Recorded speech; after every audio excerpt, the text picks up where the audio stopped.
नमस्कार, आप देख रहे हैं जनता टीवी। मैं हूं आपके साथ अमन त्रिपाठी। बुलेटिन में रुक करेंगे 2 मिनट में 10 बड़ी खबरों की ओर। रामनगर में नगर पालिका बोर्ड हुआ भंग। नगर की सफाई व्यवस्था और स्ट्रीट लाइटों पर लगा ग्रहण। लोगों को भारी परेशानी का करना पड़ रहा है सामना। नगर पंचायत का कार्यकाल खत्म होने के बाद एसडीएम को प्रशासक के तौर पर किया गया था नियुक्त।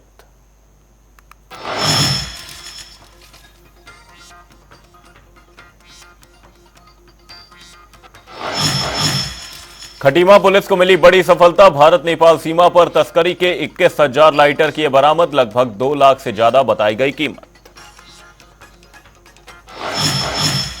चंपावत में बड़ा हादसा होने से टला। पशु एंबुलेंस अनियंत्रित होकर पलटी। हादसे में पशु डॉक्टर और ड्राइवर घायल। उत्तरकाशी में पुलिस ने चलाया ऑपरेशन स्माइल अभियान। गुमशुदा बच्चों, महिलाओं और पुरुषों की तलाश के लिए 1 मई से किया जाएगा लागू। अभियान से जुड़े विभिन्न विभागों के साथ की गई मीटिंग। लालकुआं में झोपड़ी में लगी भीषण आग। हादसे में 2 गायें की जलकर हुई मौत। 1 गाय घायल। पशु चिकित्सकों की तरफ से घायल गाय का उपचार जारी। पीड़ित परिवार ने प्रशासन से की मुआवजे की मांग। हल्द्वानी में खाई में गिरा ट्रक में लगी भीषण आग। मौके पर पहुंची फायर ब्रिगेड ने आग पर पाया काबू। जसपुर में जमकर फल फूल रहा शिकायती पत्र। रातों रात चले खनन की जांच करने की गई मांग। रुड़की में पुलिस ने किया जागरूकता शिविर का आयोजन। साइबर क्राइम और नशा मुक्ति पर दी गई जानकारी। छात्र छात्राओं को किया गया जागरूक। मसूरी में नाग देवता मंदिर समिति की तरफ से विशाल मेले का आयोजन। श्रद्धालुओं ने नाग देवता का लिया आशीर्वाद। मसूरी में झाड़ी पानी रोड पर देखा गया विशाल भालू। सूचना मिलने पर वन विभाग की टीम ने सुरक्षा को लेकर लगाए बैनर। लोगों में बना दहशत का माहौल।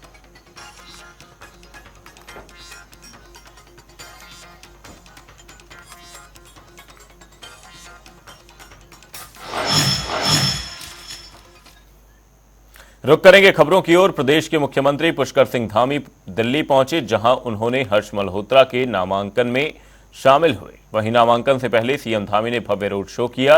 इस दौरान सीएम धामी ने जनसभा को संबोधित करते हुए कहा कि पूर्वी दिल्ली से हर्ष मल्होत्रा बड़े अंतर से जीतेंगे और मोदी जी के हाथों को मजबूत करेंगे।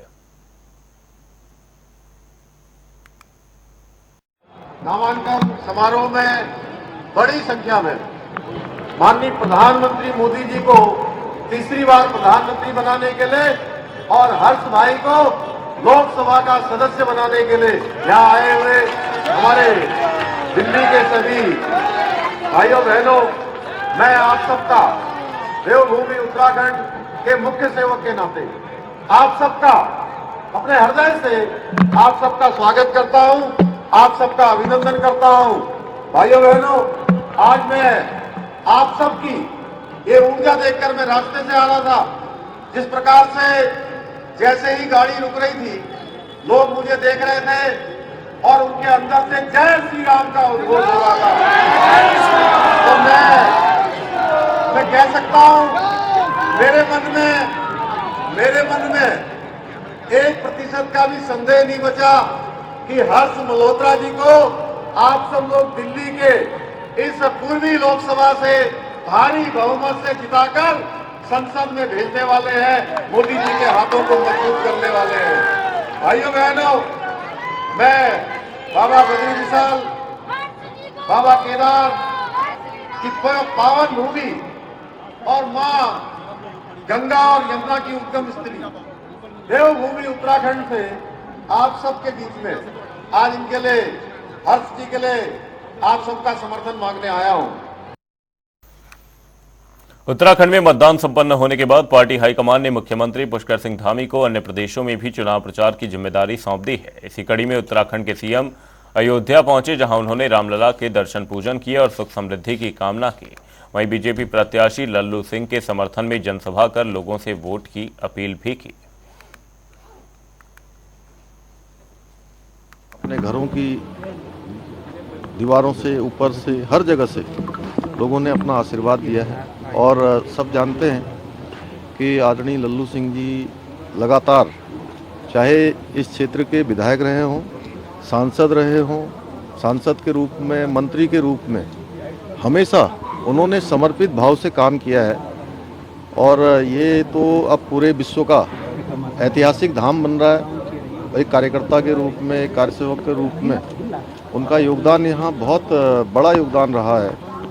तो इस बार का चुनाव भी बहुत ऐतिहासिक होगा, ऐतिहासिक मतों से विजय होंगे, क्योंकि देश के अंदर, दुनिया के अंदर फिर से राम युग आया है और ये अयोध्या की धरती है।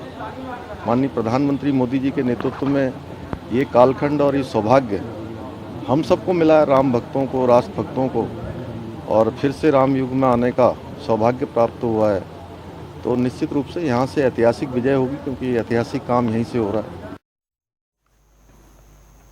उत्तराखंड में कांग्रेस नेता हरक सिंह रावत ने एक बार फिर पाखरी टाइगर सफारी मामले में बड़ा बयान दिया है। हरक सिंह रावत ने कहा कि पाखरो सफारी मामले में उनकी जांच नहीं हो रही है, बल्कि जांच पाखरो रेंज में हुए निर्माण कार्यों की हो रही है। उन्होंने कहा कि मामले में जब सीबीआई मेरे पास आएगी तो वो दिन बहुत लोगों के लिए काला दिन साबित होगा। वहीं पूर्व मुख्यमंत्री हरीश रावत ने कहा कि जिस पल ज्ञान आ जाए उसी पल सवेरा। अगर हरक सिंह रावत के पास काले चिट्ठे हैं तो उन्हें जरूर उन चिट्ठों को खोलना चाहिए। हरक सिंह रावत को डर किसका, उन्हें निर्भीकता से उन चिट्ठों को खोल देना चाहिए।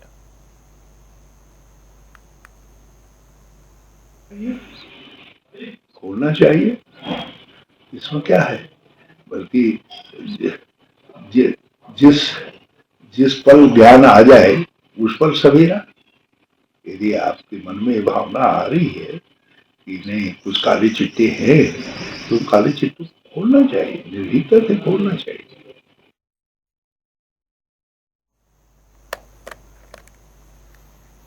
उत्तराखंड में 19 अप्रैल को प्रथम चरण में मतदान संपन्न हो चुका है। इसके साथ ही अब उत्तराखंड के बड़े नेता उत्तर प्रदेश, हरियाणा, हिमाचल समेत अन्य राज्यों में चुनाव प्रचार प्रसार में शामिल होंगे। उत्तराखंड बीजेपी ने अपने सभी मोर्चों को देश के अन्य राज्यों में चुनाव प्रचार की जिम्मेदारी सौंपी है।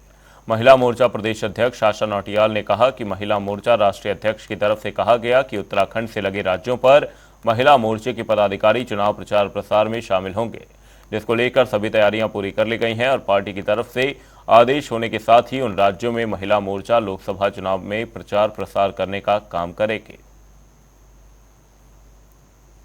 देखिए, हम पार्टी के कार्यकर्ता हैं। जहां भी पार्टी उचित समझेगी, जहां भी भेजेगी वहां जाएंगे और वहां पर अपने प्रत्याशियों को जिताने का काम करेंगे। अभी भारतीय जनता पार्टी महिला मोर्चा की तरफ से भी राष्ट्र की हमारी अध्यक्षा ने हमको कहा है कि जैसे हरियाणा और हिमाचल राज्यों में जाने के लिए जो हमारे लिए पास पड़ते हैं, तो निश्चित तौर पर पार्टी का जो भी निर्देश होगा, सभी कार्यकर्ता हमारी बहनें निश्चित तौर पर अपने भारतीय जनता पार्टी के प्रत्याशियों को जिताने के लिए जाएंगे। मतदाता सूची में गड़बड़ी को लेकर कांग्रेस के प्रतिनिधिमंडल ने जिला अधिकारी देहरादून को भी ज्ञापन सौंपा है। कांग्रेस का आरोप है कि मतदाता सूचियों से उनके नाम गायब कर दिए गए हैं। जो कांग्रेस समर्थक है, जहां जहां कांग्रेस की पकड़ है, वहीं पार्टी के प्रदेश महामंत्री नवीन जोशी का कहना है कि जिस प्रदेश के मंत्री और उनके परिजनों का नाम मतदाता सूची से गायब हो गया हो तो राज्य की क्या स्थिति होगी, यह सहज की अंदाज लगाया जा सकता है। बहुत बड़ी गलती भारतीय जनता पार्टी की ओर से हो रही है। जिस प्रदेश के मंत्री का नाम और उसके पूरे परिवार का नाम मतदाता सूची से गायब है, तो राज्य की क्या स्थिति होगी, आप इससे अनुमान लगा सकते हैं। आप निष्पक्ष चुनाव की बात कर रहे हैं, निष्पक्ष चुनाव कहां से होगा? जो क्षेत्र कांग्रेस बाहुल्य क्षेत्र है, जहां से ज्यादा वोट कांग्रेस को पड़ते हैं, आपने पूरे मोहल्ले वहां से गायब कर दिए, कई लोगों के परिवार से नाम गायब कर दिए। इसी की परिणति है कि प्रदेश के जो मंत्री हैं उनका और उनके परिवार के सदस्यों का नाम गायब कर दिया। ये बहुत बड़ी त्रुटि राज्य सरकार की हो रही है। इन्होंने कोई ऐसी व्यवस्था नहीं बनाई कि जिसमें उसकी कोई मॉनिटरिंग की जाती कि भाई किसका नाम चढ़ा हुआ है, किसका नाम नहीं चढ़ा हुआ है। करेंगे अगली खबर की ओर। आगामी 10 मई से उत्तराखंड की 4 धाम यात्रा शुरू हो जाएगी। 4 धाम की यात्रा के लिए रोजाना ही हजारों की संख्या में पंजीकरण किए जा रहे हैं। फिलहाल ऑनलाइन पंजीकरण की संख्या 17 लाख के पार पहुंच गई है। वहीं पर्यटन विभाग के अनुसार चारों धामों में से केदारनाथ धाम के लिए श्रद्धालु सबसे ज्यादा पंजीकरण करवा रहे हैं। 9 दिन बाद चार धाम अब से 8 दिन के बाद चार धाम यात्रा का आगाज हो जाएगा। ऑनलाइन रजिस्ट्रेशन 17 लाख के पार पहुंच चुके हैं। केदारनाथ में 5,94,000 से अधिक रजिस्ट्रेशन देखा गया। वहीं हेमकुंड साहिब में 28,395, यमुनोत्री के लिए 2,77,000 से अधिक, वहीं गंगोत्री को लेकर 3,10,000 से अधिक रजिस्ट्रेशन हुए। केदारनाथ में 5,94,000 से अधिक, वहीं बद्रीनाथ को लेकर लगभग 5 लाख रजिस्ट्रेशन हुए हैं। सबसे ज्यादा रजिस्ट्रेशन केदारनाथ धाम को लेकर देखा जा रहा है। इस दौरान श्रद्धालुओं में भारी उत्साह है।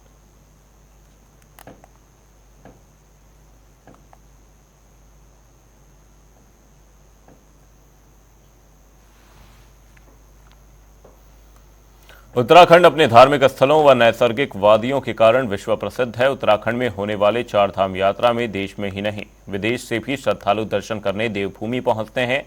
वहीं पर्यटन मंत्री सतपाल महाराज की ओर से उत्तराखंड के अल्पज्ञात पर्यटक स्थलों को विकसित करने का काम किया जा रहा है। इसी कड़ी को आगे बढ़ाते हुए मानसखंड एक्सप्रेस विशेष पर्यटक ट्रेन 22 अप्रैल से शुरू की गई है।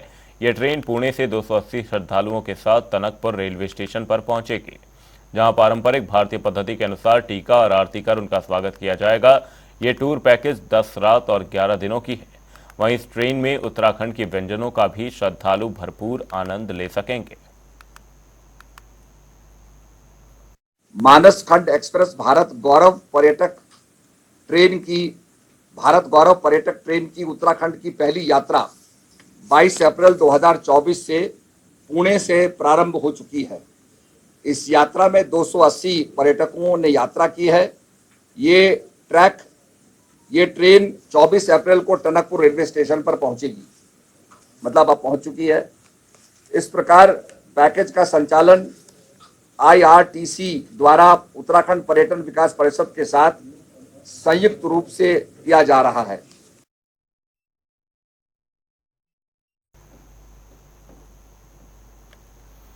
वहीं चारधाम यात्रा में सुगम यातायात को लेकर उत्तराखंड की मित्र पुलिस रणनीति बना रही है, जिसे लेकर ऋषिकेश के गरुड़चट्टी से चारधाम यात्रा से आ रहे यात्रियों के लिए वन वे प्लान संचालित करने की तैयारी की जा रही है। इस बात को लेकर आईजी गढ़वाल करण सिंह नगनियाल ने कहा कि हम गरुड़चट्टी से चंडी घाट तक वन वे सिस्टम को संचालित करेंगे।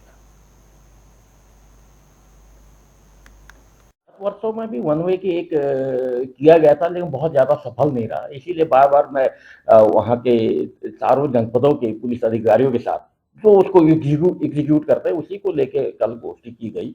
तो इसमें जब यातायात का दबाव बहुत ज्यादा बढ़ जाएगा तो इसमें हम जो है गरुड़चट्टी से जो चारधाम यात्री आ रहे हैं उसको हम बैराज होते हुए, चीला होते हुए हम चंडीगढ़ तक हम वन वे सिस्टम करेंगे। और आने के लिए वन वे सिस्टम में जो यात्री चार धाम को आ रहे हैं तो बैराज वहाँ चंडीगढ़ से होते हुए और सीधा आपका श्यामपुर फाटक, वहाँ से नटराज, फिर भद्रकाली, तपोवन होते हुए आगे जाएंगे। रुड़की के इंटर कॉलेज में कार्यक्रम का आयोजन किया गया, जहां 10वीं और 12वीं कक्षा में टॉप करने वाली छात्राओं को बीजेपी नेताओं ने सम्मानित किया। इस अवसर पर कार्यक्रम में पहुंचे बीजेपी के जिला अध्यक्ष शोभाराम प्रजापति ने कहा कि छात्राओं ने पूरे साल कड़ी मेहनत की है और उसका परिणाम सामने आया है। हमारे प्रधानमंत्री का सपना है महिला सशक्तिकरण, तो उसी को ये आगे बढ़ाते हुए बच्चियां हमारा आज नाम रोशन कर रही हैं। इसके लिए वो बहुत बहुत बधाई की पात्र हैं। बिल्कुल मिलती रहेगी और मैं हमेशा चाहता हूं कि मेरे शहर में कोई भी बच्चा ऐसा ना रहे जो कि पैसे की वजह से, पैसे के अभाव की वजह से ना पढ़ सके। मैं हमेशा उनके लिए तत्पर हूं और हमेशा अगर ऐसा कोई होता भी है बच्चा तो मेरा सबसे निवेदन है कि वो जरूर मेरे तक पहुंचे और मैं उनका हर तरीके से व्यवस्था करने के लिए हम तत्पर हूं और हमेशा करता रहूंगा। बिल्कुल, बहुत अच्छा लगता है। हमारी बेटियां किसी से कम नहीं है और देखिए उत्तराखंड की बेटियों ने दिखा दिया, चाहे वो 10वीं की हो चाहे वो 12वीं की हो, इतना बढ़िया रिजल्ट लेकर के आई है। और साधनों के अभाव में ही कहीं ना कहीं हम आगे सफलता प्राप्त करते हैं।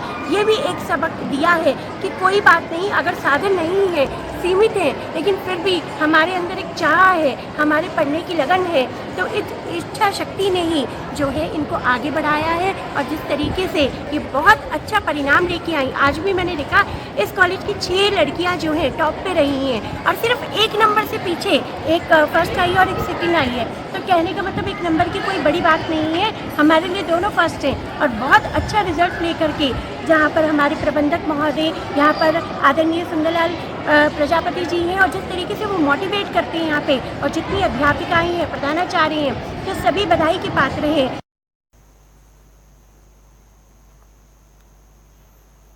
सोशल मीडिया पर मतदान जागरूकता अभियान को लेकर किए गए कार्यों के लिए चुनाव आयोग की मार्च की रैंकिंग में उत्तराखंड पहले स्थान पर आया है।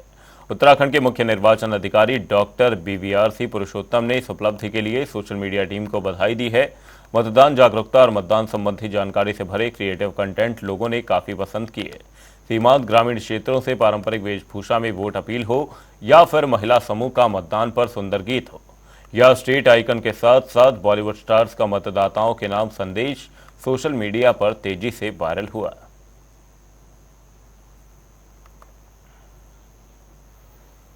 उत्तराखंड में कांग्रेस नेता हरक सिंह रावत ने एक बार फिर पाखरो टाइगर सफारी मामले में बड़ा बयान दिया है। हरक सिंह रावत ने कहा कि पाखरो सफारी मामले में उनकी जांच नहीं हो रही है, बल्कि जांच पाखरो रेंज में हुए निर्माण कार्यों की गई है।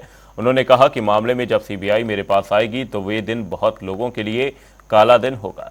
वहीं पूर्व मुख्यमंत्री हरीश रावत ने कहा कि जिस पल ज्ञान आ जाए उसी पल सवेरा। अगर हरक सिंह रावत के पास काले चिट्ठे हैं तो उन्हें जरूर उन चिट्ठों को खोलना चाहिए। हरक सिंह रावत को डर किसका, उन्हें निर्भीकता से उन चिट्ठों को खोल देना चाहिए। खोलना चाहिए, इसमें क्या है, बल्कि जिस पल ज्ञान आ जाए उस पर सवेरा। यदि आपके मन में भावना आ रही है कि नहीं कुछ काले चिट्टे हैं, तो काले चिट्टे खोलना चाहिए, निर्भीकता से खोलना चाहिए।